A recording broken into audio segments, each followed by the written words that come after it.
ka-followers, may hinog na po kami na bunga na langka. Ayan po, pipitasin ko na po siya mga ka-followers. Ayan. Ito po, mabango. Magandang ano yun, amoy-amoy yan.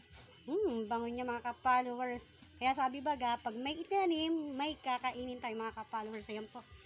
Sige po, ayan po. Inuwi ko na po sa mga ka-followers. Meron na po akong corona. Langka. Ayan. Sige po. Mabigat po siya mga ka-followers. Yan, mamaya po, aninin po natin. Kakainin po natin sa mga ka-followers. Ang laki po ng langka po namin, mga ka-followers. Ayan po. Ayan po. Dili mo na kasi nakakapagod po siya mga ka-followers.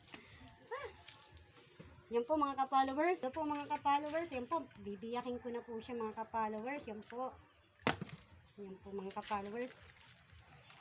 Okay, para po may kakainin po tayo mamaya pang dessert. Masarap po siya ilagay, yan po. Wow, yan po. Yan, hinog. Ang bango na po niya mga ka-followers. Yan po. Masarap po siyang kainin. Yan po, ang sarap. Yan, yummy yummy. Tikman po natin ang kanya lasa mga ka-followers. Matamis.